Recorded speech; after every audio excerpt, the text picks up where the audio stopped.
Greetings, travelers. Hey, greetings, travelers. Oh my gosh, what's this? Oh my gosh, we have a Who's that guy? What? It's the ghost of Halloween past. Oh, that is so true, actually. So true. How are you feeling, Mark? I am fair to partly cloudy, as my father used to say, on the right side of the grass. He can't say that anymore, but I still can. So I do. But thank you all for putting up with my extended absence. I'm going to try to be back as much as I can. It's still, thank you for being with me as I'm going through this health journey. But I wanted to come on and say happy Halloween to everybody, because oh my gosh, it's for you that we do this. We love you, fans. We love you, travelers. Oh my gosh, it's the most special night of the year for us. So Carrie's gonna do the episode like all with me, but I had to come on at the beginning and wish everybody a happy Halloween, a blessed Samhain, however you want to celebrate your winter's eve, and I'm gonna bug out and listen in with the rest of you all on the various socials, and hopefully chime in when I can. But however you celebrate your Halloween or your Samhain, I want to recommend for those of you who like your Celtic ways, maybe make a dumb supper. Are you familiar with that? I was going to say, does that mean something that most of us wouldn't eat? And we'd go, why did you make that? That's so dumb. Well, a dumb supper is where you make a special treat for your ancestors. You set a separate plate out when you make your dinner so that your ancestral spirits can come. Now, the Appalachians adapted that to be young ladies would make a dumb supper so that the face of their beloved would show, so that who they would marry someday might show. I think if I went upstairs and told John that I was doing that and that was the purpose, I would be in a little bit more trouble than I'd like to discuss. I think we celebrate all kinds here. Carrie, so after we get off of this, I want you to go make a dinner plate for whoever your true love is and just set it right next to Mark and be like, no, I'm going to see the face of my true love here. That's what's going to happen. Well, we know who's going to show up for Carrie. It'll be all the possums and the raccoons and the squirrels that come out and eat all her food. So. No, that's her Snow Whiteness. Those are her familiars. That's true. I'm just saying. So, well, Mark. We all know who would show up for me. It would be a hot vampire man. No, werewolf. Steamy werewolf, right? Steamy werewolf. Hysterian. But hopefully you all have a wonderful Halloween. After this, I'm going to tune on some Ghost Watch, and then I'm going to fall asleep to H.G. Wells' War of the Worlds. So happy Halloween all, and enjoy the show. Listen to these wonderful listener tales. Again, thank you, listeners, for sending these in. Travelers, we love you all, and I will see you on the other side. Okay. Well, Mark, it was wonderful to see you in a weird, kind of creepy way. But yeah, that's all I'm going to say about that. So I think what would be really cool is for us to just dive in, because listen, travelers, we have an absolute ton of these. So we're going to do this episode, but I can tell you we have a bunch more. So we'll be throwing in another Listener Tales episode soon, only so we can catch up on a bunch of them. So if you don't hear yours, that is probably because it's coming up soon. But Bo, because it's Halloween and because you have amazing horns going on, I think you should start. All right. Bear with me if I cough. I'm going to try not to, though, because I have pneumonia. Okay. Greetings, travelers. Greetings. Hello. I want to share that thanks to you all, I've formed a small paranormal research group in my hometown here in Indiana. Yay. Yeah. I met Mark a couple of years ago at a con in Indy. Yeeps. I think it's Yeps. A local business owner is allowing me and our team to come in and get the feels for her resident ghost. She likes this ghost and wants it to stay. I'm so excited and ramped up for this spooky season. Thank you for starting me on these travels. And this is from Melissa. Oh, well, Melissa, yay. We are so glad we got to start you on those travels. And that was probably Indie PopCon. We'll be there again this year. Well, by this year, I mean 2025. So we'll I was be going to out. say, didn't that just happen, Erica? It did like 5 minutes ago. But I love that Mark was able to send you on your way to doing that. So I think that's amazing. Very, very cool. So you'll have to keep us informed about what you discover and stuff. We'd love to hear that. Created a paranormal expert. So thank you, Melissa. And with that, Carrie, why don't you do the next one, my friend? Alrighty. Getting right to it. Has anyone seen any 6 to 8 foot all white figures in the woods, specifically in Western Washington? I'm at a loss for what I saw. I have pictures and videos, but they were filmed from approximately a mile away and they're very blurry. But these figures, originally 2, became 3 separate figures and were moving back and forth. I posted the video to a different group and was ridiculed, with people telling me they were just people. I have hundreds of days, thousands of hours logged in the backcountry, and I've seen hikers from afar. These were not hikers. I will post the videos in your Discord if that's okay. I heard Mark say no blobs or orbs, but I will post 2 photos, one when there were only 2, and then when the third one appeared. I've been SOL with finding any clues of what they could be. A few people have suggested Lunarians or skinwalkers, but I'm not sure what I believe in. My gut knows they were not humans. Something else bizarre, I suddenly had cell service enough to call my partner and send him photos. I've been in this area before and it's always been consistently 0 cell service. Things I have ruled out: tall rocks, white trees, signposts, mountain goats, or other hikers. This is from Kylan, I believe. Oh, well, Kylan. We have the pictures right Oh, there.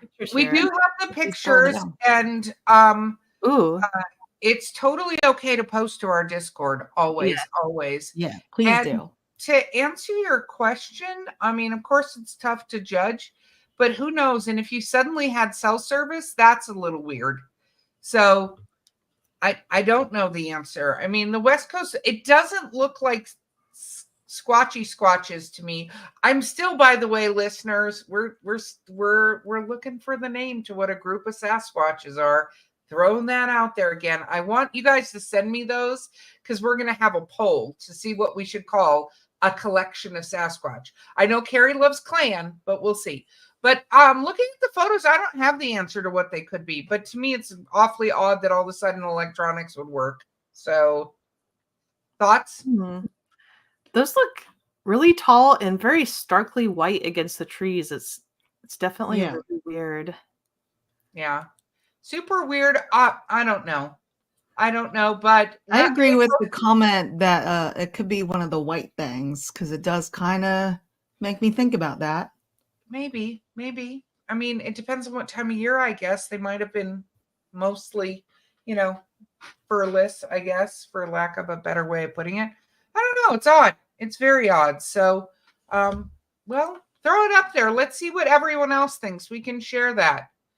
I don't, there's a long one after this next one. So, Bo, I'm going to have you jump in again. How's that sound? So wait, Mark had a note on that last one.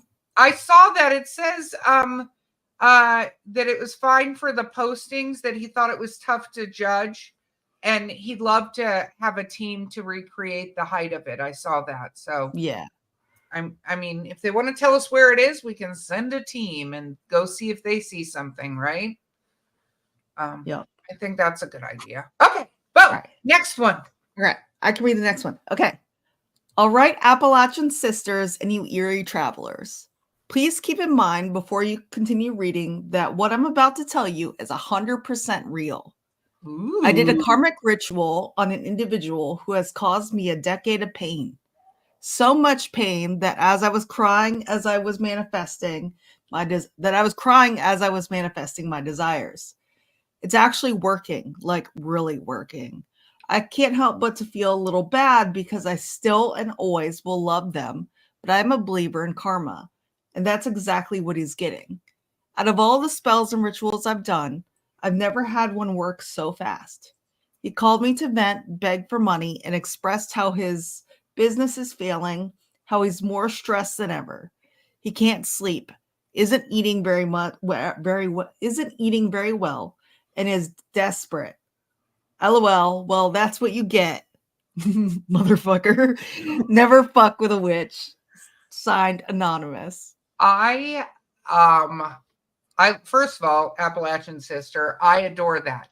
I will, however, throw out, because if I didn't throw this out, it would be, is make sure you only take it so far, because I'm not saying this person doesn't deserve some bad things.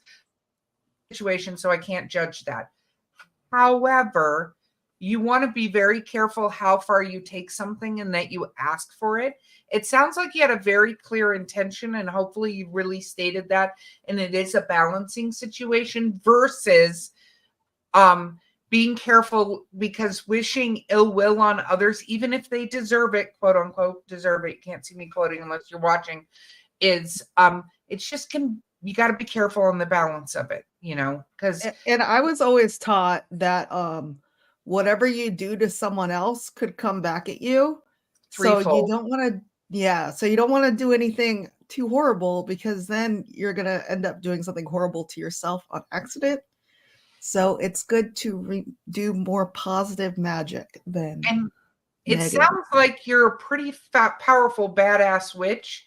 So use your powers for good. That's how I'm going to say it. Use your powers for good. So, okay. Well, thank you, Anonymous. That was pretty cool. I'm going to jump into the next one because it says, hey, Erica and Mark. Hello. Yay. Mark is saying hi from a distance. I can already tell. Thanks for reading my previous story. There's another. Yeah, I love reading previous stories. Send away. Here, this is another strange thing that happened to me in the 70s in the area of Pennsylvania, where I encountered a Bigfoot when I was 12. Ooh. I love trout fishing. I did it every free minute I had in the spring and summer in Pennsylvania. It was on one of these particular outings that something strange happened. I was behind the old Jimmy in the woods where what we called Ben's Creek ran. Okay. There was a great spot that had bushes in the water partially. This area was always good for a limit of bows, browns, and brookies.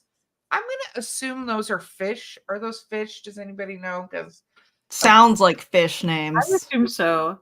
Okay. I like fish nicknames. Jim and Jimmy's in the woods. Yeah. So we're going with pretending like we know what they're saying. It's fine. Okay. Mm-hmm. Browns, Jimmy's, bows, brookies. Okay. I felt strange, like something was watching me, but not creepy. It didn't make any hackles rise. I was about 16 at the time and was well versed in the woods. On this day, I was doing well. I had 5 on the stringer and just caught the 6th. The stringer was upstream about 40 yards, 40 yards, because I had walked down fishing the whole bank. When I got back to the stringer, there was 4 trout. The bottom fish was gone. I thought, what the heck? Now, this is an old metal stringer that you have to have opposable thumbs to open, and it was open, so I put the current fish on the stringer and went home. I thought at first maybe an otter got it. Problem with that theory is the otter would have ate it up to the head and left me the fish head. Every time I went back, I would always lose 1 fish. Each time I would get the feeling I was being watched. Again, it was not a fear-inspiring feeling. After the second time, I figured it was a Bigfoot. Well, I went away to the Army at 18. I was stationed in Fort Lewis and came home on leave for some fishing. I went down to that spot and did something different. I crossed the creek and started to find a hole upstream. It was thick there. It was thick in there. I came across what I found years later was a Bigfoot shelter. I left the area not realizing what it was. I told my father what I found and wanted to go back for a closer inspection, and my parents asked me not to. 20 years later, I saw a picture of a Bigfoot nest in Ohio, and it was eerily similar, so I called my dad. I asked him if he remembered the nest I found, and he said yes. Then I said, you knew what it was? And he said, yes. I said, that's why you didn't want me to go back? He told me he'd seen them before and knew one was in the area, and he thought it was a female because it had seen it in the area several times over many years, but it never bothered him, so he didn't bother it. Just got goosebumps. Okay. Okay. I'll never know what really was going on, but I will say I didn't feel threatened in any way. The opposite, actually. I think it was female who just thought it was fun to watch me fish and play tricks on me. Jim. Well, Jim, thank you for that amazing story. And I don't think it was tricks. I think you were doing all the work. And she was like, Yeah, she was having a snack. He won't miss one. I'm good. So, I think that absolutely ridiculously sounds like that, whether male or female, it was just like, oh, you're doing all the hard work.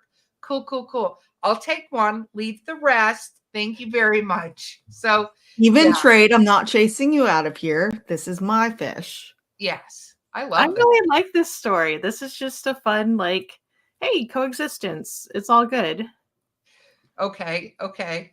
We're about to be called out. So Carrie, I'm gonna let you do this one because we're about to be called out, apparently. Wait, I wasn't on this episode. That's why you have to do the calling out. Yeah, you have to do the calling out. All right. I'm gonna give it to you. All right. Okay. All right. Just listen to the zombie movie episode. Please don't do another of these until Mark is back. You totally misspoke on several films. I could tell you haven't watched them as much as you said. Your whole Shaun of the Dead opening is actually where they redo the shot on day 2 after the outbreak. Plus, you missed the whole warm bodies was Romeo and Juliet. Love your show and just had to vent because I'm certain Mark would have corrected them. Probably. Wait, pause. So I just listened to the Warm Bodies audiobook. It is not Romeo and Juliet. That is it's not the intention of that movie at all. So sorry, as someone who religiously watches that movie, no. And Shaun of the Dead, that's fine. I'm just saying that's my favorite part. Shaun of the Dead is, there's two, I literally just watched it. There's 2 scenes. They're the first time you see him do it and nothing is, there's only little things wrong. And the second time, everything's all fucked up. So you were not wrong, Erica, but there are 2 scenes. So this person is correct in that, but I don't like their tone. I don't like their tone either. Continue on. Right now, their tone is making us mad. You're not going to like it any better. Oh, gosh. Okay. I think Bo may have only seen the TV-edited Romero, excuse me. Some of these 70s kills are better than anything else. So the older movies are better, I guess. I saw them on DVD. Okay, keep going. Let's see how mad they can make us. I do agree that Scooby-Doo on Zombie Island is a gem. Yay. Yeah, it there is. Were some other solid referrals. Also, yay. I'm glad you mentioned the World War Z book is better than the movie because, yeah, sometimes books are better than the movie. Hoping Mark has a quick recovery. Try not to hate on you all, but just need to let you all know where you should wait for Mark to get back before another one of these. Maybe revisit one when he gets back. One I would suggest is Drag Me to Hell. It's more Sam Raimi with a witch curse with some zombie bits. Great for Halloween. Yeah, Sam Raimi. Well, thank you. I appreciate that. Ron, not all calling you out, Ron. That's who said this. Oh yeah, Ron.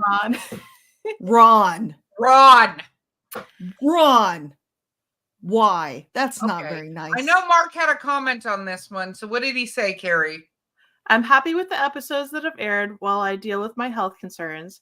While we appreciate feedback, negative feedback is not necessary, especially on an opinion episode. Yeah. We're allowed to like the movies we like. No, and here's the thing. Everybody's going to get something different out of movies. And the truth is, like, we just did a ghost one too with J. Michael Roddy and stuff like that. Like, everybody sees different things in movies that have different parts that mean things to them. But I will fight you, Ron, on Warm Bodies. I will fight you. Because if you listen to the book, which, by the way, I actually think, again, is much better than the movie now that I've listened to it, because Bo brought that up, so I went and listened to it. I will say it's much better, but it seems like Romeo and Juliet, but it's actually not. That's not the point of everything that occurs in that story. And so that's what I'm going to say. Also, I stand by my thing that I don't like the George Romero movies very much. Sorry. You're allowed to do that. And as I recall, we read all of Mark's ones he did. Yes, we did. Did So he not was deny there. the Markness in the zombie movies. So sorry you It's didn't like And it, Mark Ron, did but not yell at us later about our opinions. So yes, it was fine. It's okay. Opinion episodes always divide us, but it's okay because we love horror movies. we do. Yes. We do, and I we just watch a think out ridiculous amount because of them. I like zombie movies, but it's not my forte, and I knew I would misspeak on something, so I just stayed out of that. Totally. Okay, Bo, next one. But Ron, thank you for writing in. We love you as a traveler, and we'll just fight you in person for a little bit, but then we'll I don't have know. coffee I'm or fired something. up now. I'm fired Yeah. up, Ron. Okay. All right. Letting it go. All right. Good choice. Okay. I moved to Pulaski, Tennessee in Giles County and to see my family there. Here it is. My little sister worked at Redwood's grocery store and I picked her up to take home. She lives about 10 miles out of Pulaski on Anthony Hill. It's about 12 a.m. February. The temp is 28 degrees. We were cresting the hill. My sis screamed, "What the fuck is that?" I look and see a black blur. So I whip around thinking I'll see a black bear. Hell no.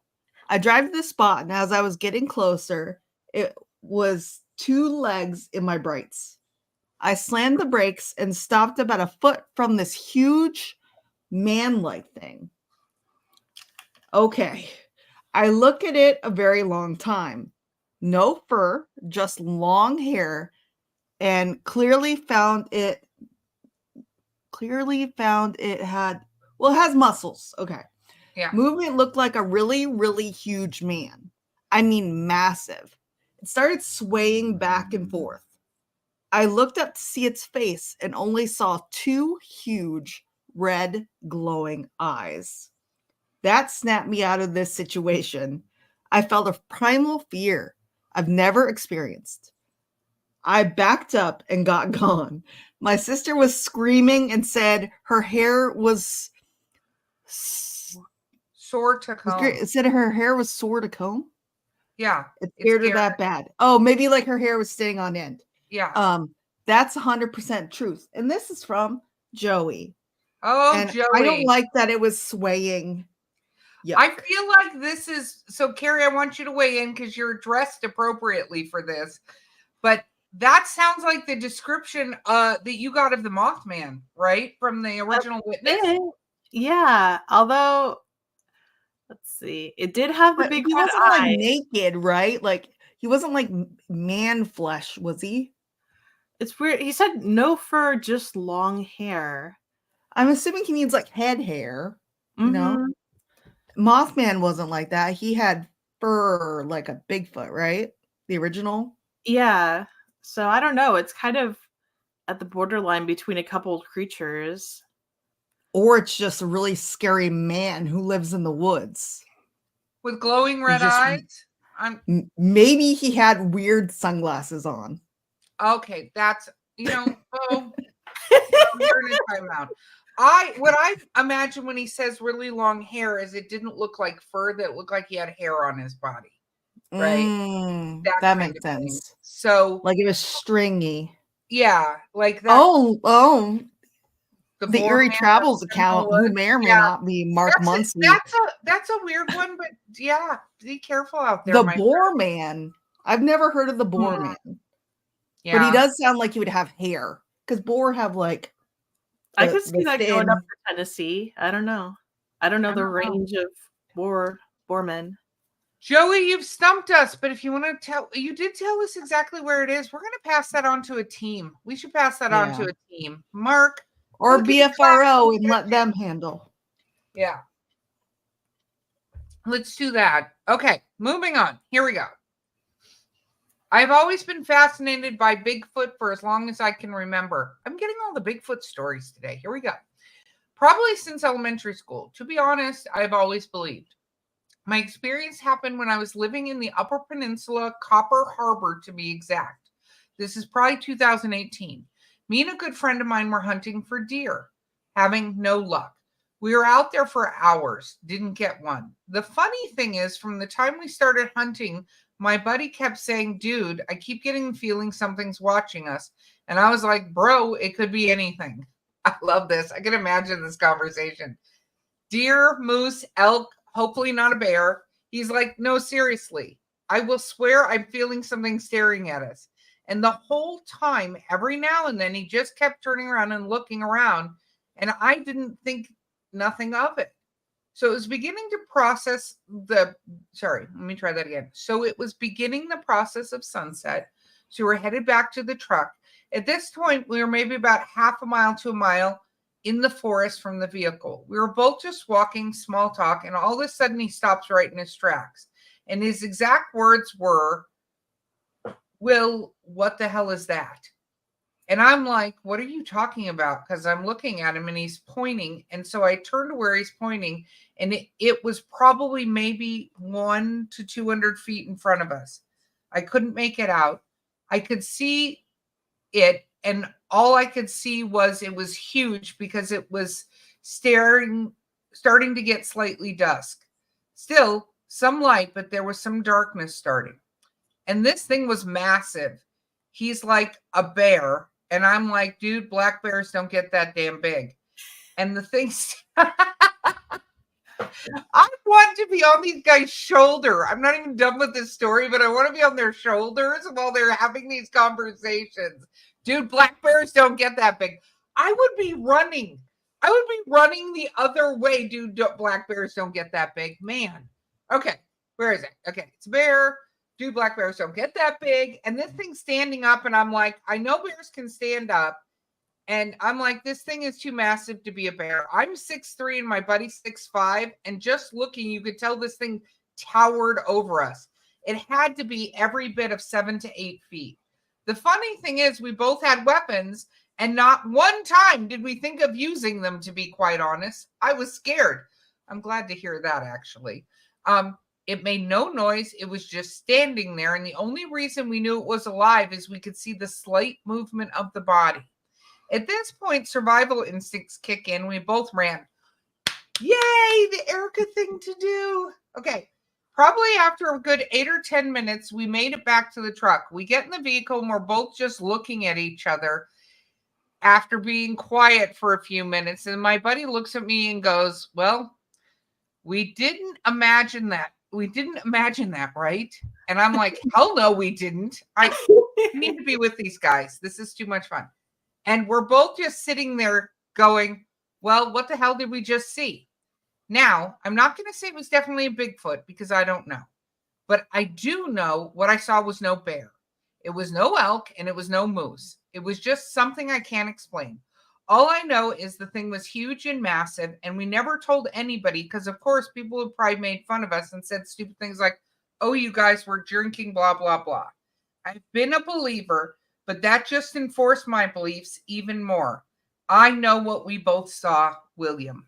Well, William, thank you for your story. One, I feel like I need to hang out with you and your friend because that was pretty awesome. And it sounds like you did see Bigfoot or something because that's what it's described as. And since you did not tell me it smelled like death, I'm going to exit out of the dog man theory. So those are my thoughts. I'm really glad they did not shoot because I feel like shooting That's is not nice to shoot. always at makes them. it worse. Like that's No. usually not good. Yeah. Yeah. I think also, honestly, there's no, one of the comments was you don't have to shoot unless you're in danger. And I really agree with that because this is not something you're going to eat, right? Like this is not something you're like, nom, nom, nom, nom, nom. So if you're not going to go out to hunt to eat it or, kill a bunch of anacondas because they're overpowering the Everglades, I think you did the right thing. So that's what I'm going to say about that. So thank you, William, for your story. We love it. We love it. Love it. Yeah, someone else said they seem to instill a sense of fear. I can understand that. Like, it's like seeing something outside of your own reality that you didn't think was real, and it's right in front of you. Your mind cannot handle that. So of course you feel scared and overwhelmed and just stare at it like, is it a, it must be a bear, right? I don't think it can be what I think it is. Yeah. Honestly, in this day and age, there's not that much out in the woods you can encounter that's going to be a major threat to you other than like other humans, you know? So, yeah. Or I guess a grizzly bear, but those are only in Yeah. certain spots. They I mean- are. Those are very big too, but that is definitely a bear. You don't look at that and go, Yeah. I wonder what that is. A grizzly bear, you go, oh, that's a giant grizzly bear. Like I even hope when I they don't get stand up, it still is very bear shaped. I think you would be able to tell. I agree. I agree. Okay, the next one's a little smaller, Bo, so let's throw you at that so you don't have a coughing fit. Okay. I've been told about a family of Bigfoot that live 15 minutes from me. I have been to the place quite a few times, and there is never any sounds when I get there. I was told if I brought fruit and left it on a tree stump and left, they would show themselves when they knew I was not going to cause any danger. So far, I have heard them coming closer to the fruit, but haven't seen anything. I do know that about an hour later, when I make my circle and come back, the fruit is gone. It's a little scary, and I don't stay too close yet. One day, I hope they show themselves to me. And this is from Tim. Well, hello, Tim. One thing you might want to do is see how close you are to the fruit, because they're not going to come probably within close distance, is my guess. Like they're going to need their space. But it'll be neat to see if they bring you stuff too, because it's kind of cool. There was a whole thing I saw on Reddit the other day having nothing to do with Bigfoot, but I thought Carrie might appreciate this, where a guy had ravens, and the ravens were coming in. He was giving them bread, but one of the ravens dropped off a $20 bill. So he went out and he bought them fancy, really seeded, wonderful bread. And now the ravens bring him paper money all the time. And he's like, I hope these ravens aren't robbing people to do this. And I'm like, it's funnier if they are, though. Like they are really serious about their bread. Somewhere out there is like, someone's like, why is my charity bucket so empty? And the ravens are like, seeded bread. But I think if you know, Tim, I'm sure you will see them. It is definitely a trust thing, because I don't think it's going to be an easy. And if you really look at animals and stuff and building up trust, even if you look at some of the really sad shelter dog videos, is you see it takes a long time sometimes for trust to be developed, because you've never seen what's happened with them before. So yeah, Raven Mafia, I love it. I just feel like that's something Carrie could do, is create a Raven Mafia. So I'm going to need that work on. Our crows are pretty skittish here. But yeah, like I think it's just a lot of time and patience. And I saw someone suggested doing a camera. I really want to do a trail cam for our animals, but I also know they tend to be able to sense it. So I would think something like a Bigfoot would know to avoid it. Yeah, no, I think they definitely would, because that would expose them too. So I would just, Tim, try standing back as far as you possibly could to see what it is. The other thing is, if you wanted to make sure it's really, really Bigfoot, do the peanut butter trick where you slightly loosen the jar, but not all the way, because you have to have opposable thumbs to open a peanut butter jar. So yes, that's like the peanut butter one. Then you know for sure something is having to work to get into it. Yeah. And you take the paper off too, right? You don't leave the paper on. Correct. Jar? Okay. Yeah. Paper off and stuff, because sometimes I saw one where one of them ripped it apart after it opened it. They thought it was a juvenile in like a fit. I don't think it's a juvenile. I hate to say it. Peanut butter is sometimes hard to get out of the jar when you're down to the last little nubbies of it. That's true. If you have the power to open the thing, you would open it like that. I would. You can never get the last little bit. Exactly. I think it's a brilliant theory. So I'm going to go with that. Okay, Carrie, how about you take this next one? It's a little bit long, but that way Bo doesn't cough us to death. Yes, it is all good. I am sending this anonymously because I work in the medical field in a small town, and if naysayers were to read this, it could cause a loss in confidence in me and negatively affect my income. Totally understand. Thank you for writing in nonetheless. Yes. All right. I live in a small town less than 20 miles from the Honey Island Swamp in Louisiana. Ooh, Ooh. love Honey Island Swamp. I live on a farm that has been passed down through my family for several generations. I've had 2 interactions in my life with what I believe was a Sasquatch. The first time I was 19 years old, and a friend and I were headlighting rabbits in a hayfield. It was January and cold. He was driving, and I was using the light when I saw 2 yellow eyes about 8 feet off the ground by a tree. At first, I was thinking it was a coon, but then I could tell that whatever it was ducked behind the tree. One eye stopped reflecting, then the other. Not like when the animal blinks and both stop reflecting simultaneously. I told my buddy to stop driving so I could see better, and the eyes reappeared. Then it suddenly turned its head and disappeared. I could tell it turned its head by the way I lost reflection in the eyes. My buddy saw that, and before I could say anything, he floored it and we went home. All right. The next day, we went back to the spot. It had rained all night, but the area was covered with leaves and sticks, so no tracks. The lowest limb on that tree was about 20 feet off the ground, so whatever it was, wasn't in the tree. Okay. The second encounter was about 10 years later. We had just built a new barn with an attached lean-to that I was using as a shop. It had a cement floor and was built for a roll-up door. The door hadn't been installed yet and no electricity yet. It was August and hot. I was overhauling a tractor engine and had moved the engine stand to the far back corner of the building so I would be in the shade as the brutal sun was pouring in from the large opening where the roll-up door would be going. About 50 yards from this, the front of the shop was an open area where we stacked rolls of hay outside. 4-foot by 5-foot rolls in rows of 15. I'd say about 10 rows. The shop opening faces west, and it was about 4 p.m. I was using a wooden hammer handle to tap the pistons into the cylinders of the engine at the time, and I guess the knock was what attracted it. I have a feeling that someone was walking up or watching me, so I looked up and just caught a glimpse of something brownish red being pulled behind the farthest row of hay rolls. I watched for a second, thinking it was one of our dogs, but generally ignored it and went back to work.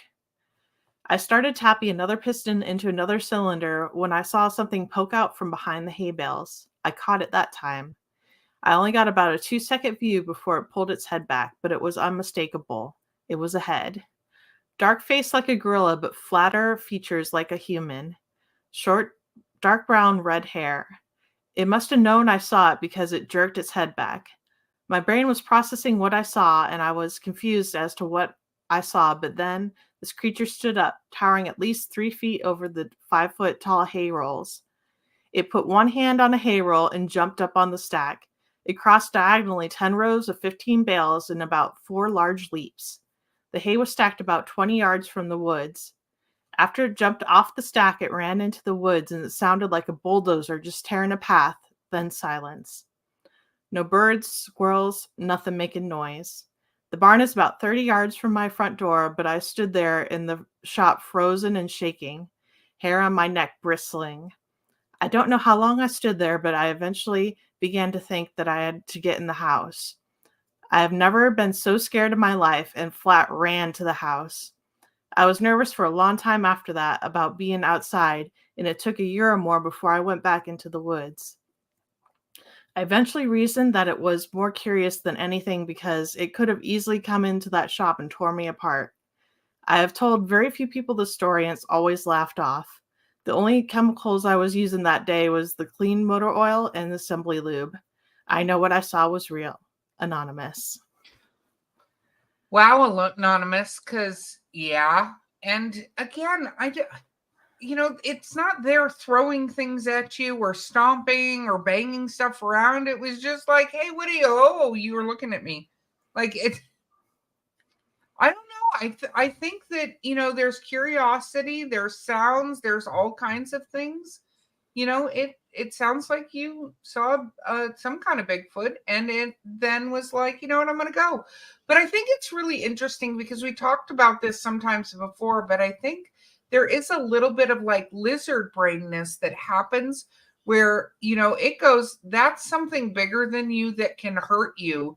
So that's the, hair standing up on the back of your neck, the being frozen, the not, that's fear, and not necessarily because it's aggressive, but it is bigger. And, it's I think the smart parts of us that not every human seems to have that go, maybe it's a good idea you leave that thing alone. So I Anonymous, I love this story. I hope that it's something out there guarding the woods for you. I think that's Well, awesome. Mark says that there is a Honey Island swamp monster that's similar to the skunk ape. So maybe that's what it is. Oh, that's entirely possible. Yeah, I Very definitely think there's something in that area. I really appreciate the level of detail in this description, because some people are kind of vague, but this is very, very specific. I like that. Me too. The next one's a little bit short. So, Bo, do you want to take it? Because the one after that's long. So, yeah. All right. My Mothman story. Camping with a buddy, sitting by the fire, moonlight only, but clear. We both got up to go to the bathroom at the same time and turned around. Both saw it at the same time in a tree, 30 to 40 feet away, maybe 20 feet up. Saw the outline, muscular, I guess, and red eyes, making a guttural popping noise. Stared at it for a minute, then it moved. We are both ex-military, drew our sidearms, and emptied a magazine each. Reloaded, looked up. We hit nothing. No red eyes, gone. We packed up and got out of there. That's it. And this is from Michael. Well, Michael, I am not surprised you hit nothing. And kind of glad you didn't, because it didn't sound like it was being mean to you. It just seemed like it was sound like it was making some noises. Maybe it was saying, hey. But, well, maybe it was saying, you are awfully close to hey, this is my tree and you're very close to it. Yeah. Please skedaddle. Yeah, go. So, but that is very cool that you saw the Mothman. There's so many more sightings happening now of Mothman. And I know we're going to do a separate episode because we got a bunch of videos sent to us from Unsolved Mysteries, I think, about sightings. This comment. It was there to warn you about critical infrastructure failure. Shout out to Adulting Axolotl. If you guys have not picked up those needle points, you should, because they're totally amazing and fun. Okay. Imagine what the guttural popping noise sounds like. Don't birds do that when they're pissed off too? Like, don't they make weird like popping noises with their beaks? I'm not sure. Am I making that up? Absolutely not to say it was a bear, but I know they do that jaw clack that's really unsettling, and this could be doing something similar, which means you're making me very nervous.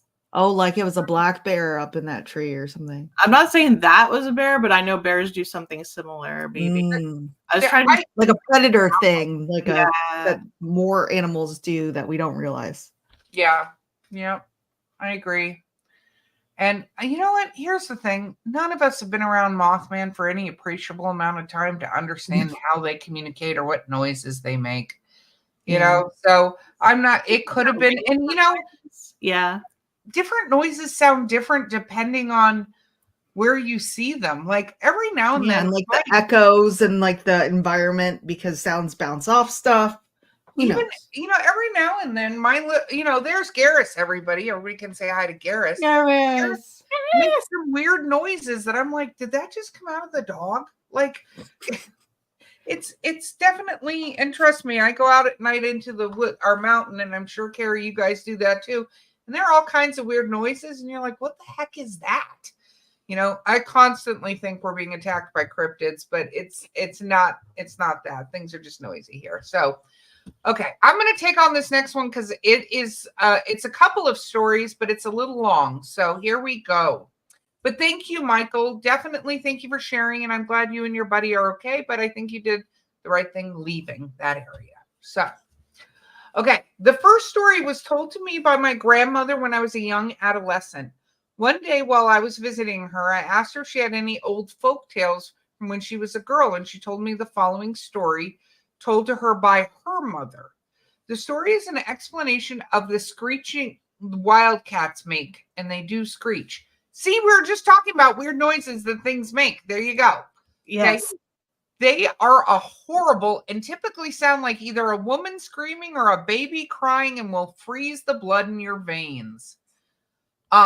Long ago, when whites first began settling the area, there lived a man and his wife in the frontier wilderness. The man's wife was heavily pregnant, and one day she went into labor. And the man and his wife hopped into their horse to go to the nearest midwife.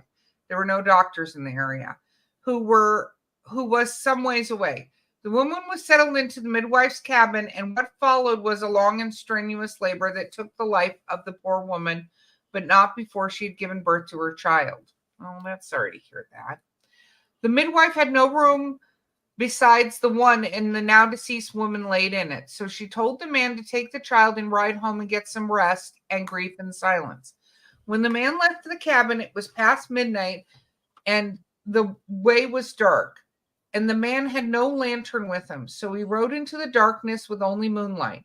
As the man rode along, he heard the sounds of rustling branches and stalking things, and he turned to see yellow eyes in the darkness.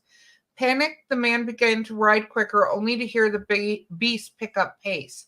Soon, the galloping hooves drew another panther who began to give chase as well. The man began to ride even quicker to escape them, and the galloping of the horse and the poor condition of the road woke his newborn, who began to cry out. Soon the noise brought a whole host of wildcats who chased full speed down the road after the man, snarling and hissing all the while. What followed next is of some debate. The man dropped his newborn child onto the road. Oh, some say by accident, struggling to hold both the child and steering the lead in a panic. Escaped newborn fell out of his grasp. Others say the man was a coward and dropped the newborn to distract the panthers, but regardless, the man dropped the newborn into the road. As the man turned his head, he saw the panthers descend on the infant and eat it alive. The baby was crying all the while. Oh, I don't like this story. Oh, the man rode on, weeping the whole way. After some time, he reached his home, and either struck by guilt for what he'd done or grief for his wife and child, began to drink heavily and fell into a drunken sleep. Some time later, he was awoken by a long wailing cry like one of an infant, and soon heard another, then another. Soon all around his home was nothing but screams, cries, and shrill shrieks of babies. The choir from hell that continued all night and didn't stop till sunrise. After the midwife hadn't heard from the man for a day, she and some of the neighbors came to the man's cabin, checked on him, found him in a pool of his own blood.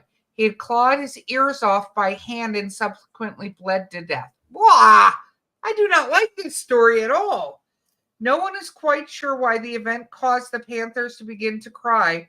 Some say they learned to mimic hearing the baby screams. Others say the newborn, being unbaptized and unable to enter heaven, possessed the panthers. And some say God himself gave the ability to the panthers so they may punish the man for infanticide. But regardless, some nights the serenity of the mountains is broken by a long and terrible wail like that of the newborn. Wow. That's the first story. A really heavy one. Yeah. I liked it. I know it's like a fable folklore tale, but I like the idea of the baby possessing all of the cats to go yell at his dad for leaving him on the ground. I love that. It's like a origin of why the panthers make that sound then. Yeah. Well, yeah, no. Okay. Second story is not so much folklore.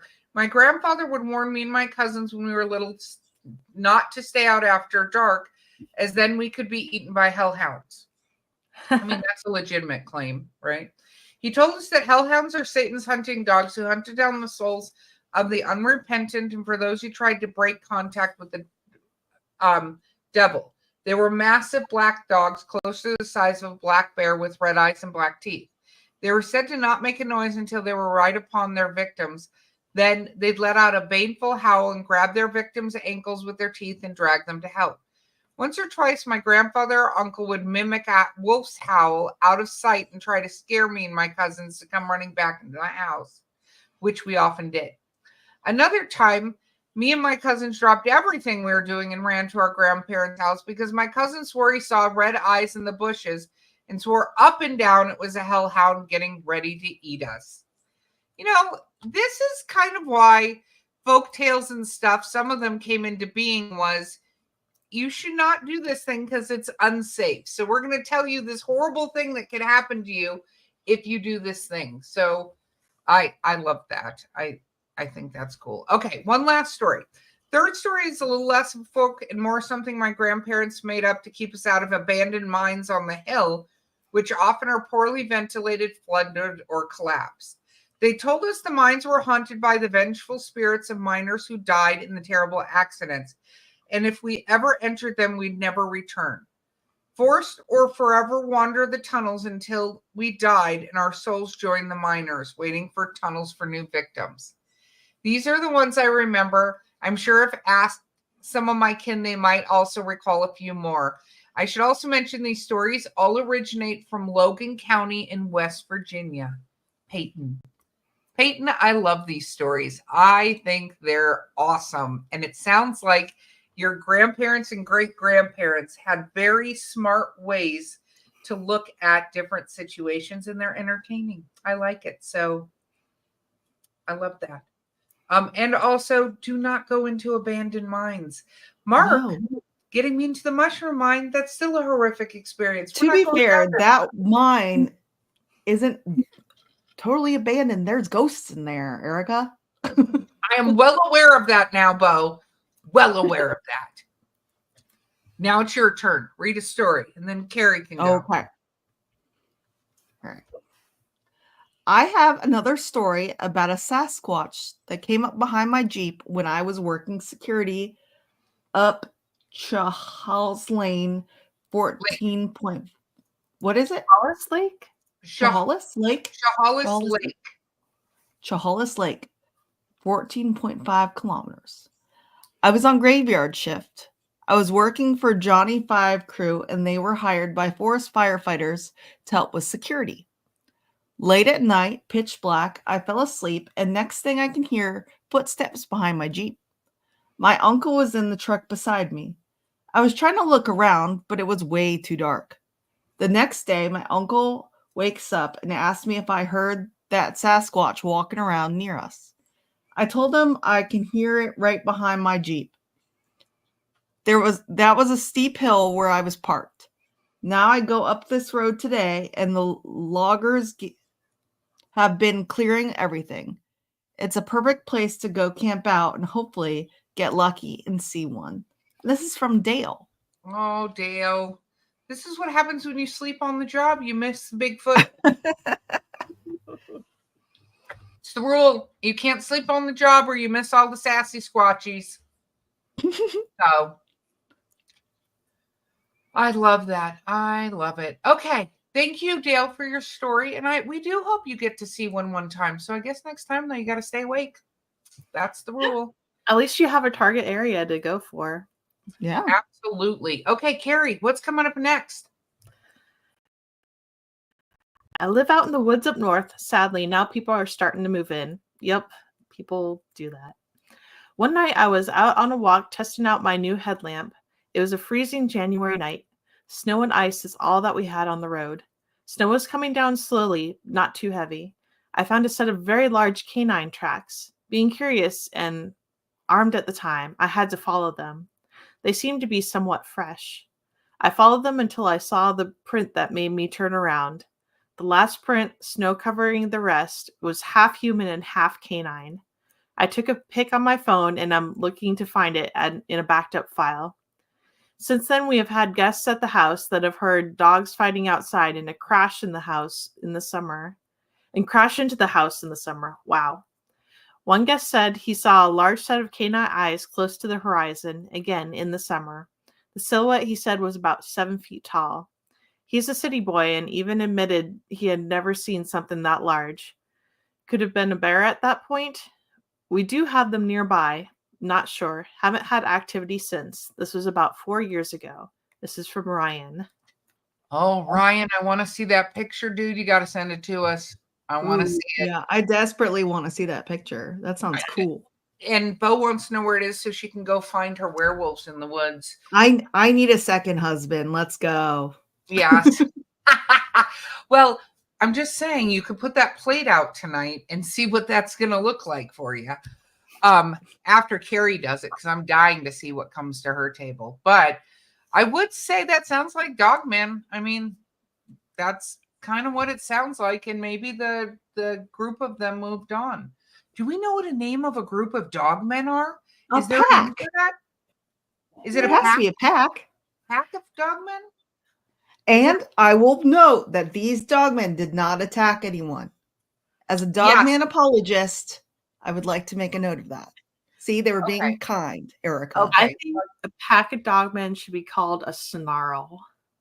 Ooh, I Ooh, like that. I do like that. I do. Okay, we have 4 more, and they're all kind of shorter, so we're going to do them.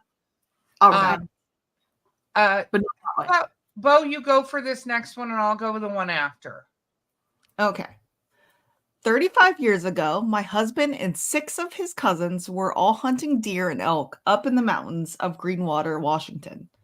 And they saw a dark furred creature running upright on 2 legs like a person fast across a grassy clearing below. They went to grab a pair of binoculars, but it was already in the tree line and out of sight. They realized that they had just witnessed a Bigfoot. I'll try to get more details. Right now, this is the best I can report. And this is from Liz. Well, Liz, thank you for the report. We love that, and that is fun to me because I feel like a lot of we have so many people we talk to that are Bigfoot hunters, right? And do hunting and stuff like that. And like we just had a live episode with Lyle Blackburn, stuff like that. But I always think it's fun for the people who are caught unaware and just look over and see a giant furry thing running through the field upright. Because that kind of reminds me of the sort of OG original video that somebody got of the Sasquatch. I know there's a lot of is it real, is it not real thing on that. But you just kind of look over and you see just a sassy squatch walking through the field, just jogging out for its morning run. And then he goes, "Oh shit, you can see me?" And then he like speeds up. They're just like us. Yes, I love that. Okay. That's great. It's always good, especially the older reports, to get them out there because I know so many people are reluctant to say anything. So, yay. It's true. Thank you, Liz. We love it, and we'd love more details, so send them in. Okay. Evening, all. Well, good evening. And how did you know that's when we were going to be recording? Good morrow, sir. Yes. Been listening to you folks a while after a few encounters in southern Canberra, ACT, Australia, Oceania, Earth. Well, hello down under. Okay. Been a skeptic believer for life, but have recently turned into the full extent of believerism. I love that word. Bigfoots in Australia, Oceania, Earth, are common, particularly in southern regions. I think they like it cold. Me and my mate Matthew and Jack, 72-year-old male, fair hair, retired plumber, 65-year-old male, bald, car hobbyist. I love these descriptions. I love the detail. I can see it now. Okay, I want a picture of you guys. You got to send us a picture. I won't share it, but I do want to. These groups of people, you guys should send pictures. With your stories because I love this. Okay, have begun. So this group has begun expeditions through Canberra, and surrounding regions. We like to bring sandwiches, usually peanut butter. Though Jack doesn't like peanut butter as much as me and Matthew, he still enjoys it a little bit. We sit out around and just eat our sandwiches and search for Biggie, as we call him down under. We hope to see him on this side. Regards, Biggie searchers, Charlie. I love that. Charlie, it seems to me like you may want to bring your Biggies out there, a peanut butter sandwich as well. Might help with the search. Just throwing it out there. And maybe, your lovely friend there who doesn't like them, if Jack doesn't like peanut butter as much, maybe he should bring a Vegemite sandwich. Just throwing that out there. I've had Vegemite. I actually worked with people in Australia who brought me Vegemite to try. which was actually really, really good. I enjoyed it. What's But it taste like? I've always wondered. hopes and dreams, Bo. Hopes and dreams. I'm gonna get you Vegemite. We're gonna try it. But I think that maybe bring a peanut butter sandwich. But Charlie, you got to keep us updated if you and your buddies end up running into Biggie down there. That's amazing. So I love that story. Okay. 2 left to go. Who wants to take this next one? I'll can take do it that. because it's shorter than the other one. All right, go Bo. Okay. This one starts with okay. Okay, so I just had a sighting of the big guy and I'm still shaking. I don't even think he knows I was there. I'm in a deer stand. We heard this ungodly howling sound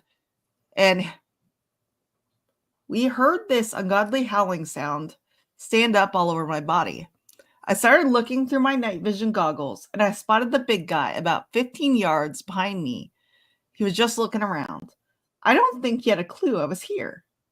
This is in Sangamon County, Illinois, on the river. Reporting, tried to get picture, but he vanished behind a group of trees as soon as I got my phone out. And this is from Andy. Well, Andy, thank you for reporting. We will make sure to put it up on the BRVO, but I love the fact that he didn't know you were there and you just heard the sound and you're like, what was that? This has been, I have to say, I'm going to jinx myself saying this. This has been a very Bigfoot-filled episode, and I think that's so much fun. But I was hoping for some stories that would creep me the heck out, because normally, travelers, you got your share of stories. Then Erica has not been able to nope out of a single situation here. Because Bigfoot's so kind and cuddly, like it's hard to be scared of him. Exactly, but He's I'm just saying, living his best life. travelers, I need to be able to nope out of these situations. So I need. It's wild because Erica doesn't like to be scared. So if she wants you to scare her, you should really try. Okay, She wants it. I'm That's just okay. I'm gonna remind her she wants it when it happens. Friendly encounters are okay. We like that. That's true. I'm just saying. Normally, we get the, I should get the heebie-jeebies, and I don't quite have the heebie-jeebies, and it's Halloween, All Hallows Eve. So I'm just saying, travelers, I love the cryptid stories. Don't not send them to us, but of course, She wants some Samhain scaries, is what she wants. I want some scary scaries. But with that, Carrie, why don't you take away our last one for us? All right, this is not a Bigfoot one. Oh, I don't know if this podcast covers aliens. Yes, Oh, indeed. yes, we do. we All do. the things. Much to X's dismay, we do. Yeah. Yes. But I would like to share my experience from a night ago. It was about 2:40 a.m. and I had just gotten up to get water, and I looked at my door windows and saw a 3-foot being in the corner panel, gray in color, big black eyes, weird shaped head. I was kind of shocked, but as I got in my room and closed my door, I heard a bang at my window that are still boarded up from Milton. I went back out again, and the alien was still there. And I was actually scared at that point, so I tried to go to sleep, but as I thought it was an optical illusion. But again, I wanted to prove myself wrong by going out again. It was gone when I left my room that time, so I walked back and forth trying to see if it was a reflection. I did see a reflection, but not the same shape or size, and I don't know if Palm Bay, Florida has a history with aliens. But I tell you, I did not sleep with the lights off that night. From Leo. Oh, Leo. Ooh, okay, first of all, I did drinks myself. Now I have the heebie-jeebies and I got goosebumps. Not because of ghosts or spirits, but that sounds like a gray. That sounds exactly like a gray. And I think aliens can be anywhere. I don't think there's there are hot spots. We do hear about hot spots, but it sounds like you had a visitor. Florida has a lot of space program stuff, so it makes a lot of sense. Oh, Palm Bay has Eerie, Florida, telling us that Palm Bay has many sightings. I could see that. And the fact is, we just had 2 back-to-back storms, and it's a thing. It's a thing. I mean, we talked about a lot of things being displaced. Even the aliens might be displaced. That's very true. I also just saw, so when any of the listeners comment, there was an orb that just went behind me. So yay for the veil being thin. For anybody who rewinds the video and catches that, that was nice. I saw it. Yeah, feel it. That's cool. That's what I love about the veil being super thin, by the way, is they all just come out to say, Why do they all visit you though, Erica? I want them to visit me. oh, Dude, I will nobody send stops them by all your my way, my house. friend. I will send them all your way. Tell them to come stop by. I will, Bo would like you to go stop by. Yeah. So why Yes, don't you go please. do Getting Thanks. haunted objects in the mail soon. that? Yeah, exactly. I'll take them all. I'll take the haunted dolls. Let's go. Oh God, you guys are terrible. Okay. And opener, closer. Hey, Okay. it's the last night almost in Lonesome October. Yes, it's true. It's true. I would say I'm a closer, Mark, if I had to pick one of those two. I'm a closer. So yeah, be careful what you wish for. Yeah. Okay. Well, with that said, travelers, I want to, of course, thank the lovely costume ladies. And so if you're listening to this, feel free to jump in and look at the video on our YouTube because you'll see all of us. I have my little like druidic horns, and then Carrie's dressed like a Mothman. And then we have the tiefling horns on Bo because she's evil. And I want to say thank you. The tiefling are misunderstood, Erica. Oh, Anyway. okay. We're gonna let that go for another episode. But with that, we want to say happy Halloween, and all the other veil is thin, all Hallows Eve to all of our travelers out there. I know Mark would say, don't forget that there will be more trick-or-treaters than kids in your town this Halloween. And of course, make sure if you're out in the woods and you see those eyes that you might want to consider that you probably ought to leave. And with that, we will see you on the other side.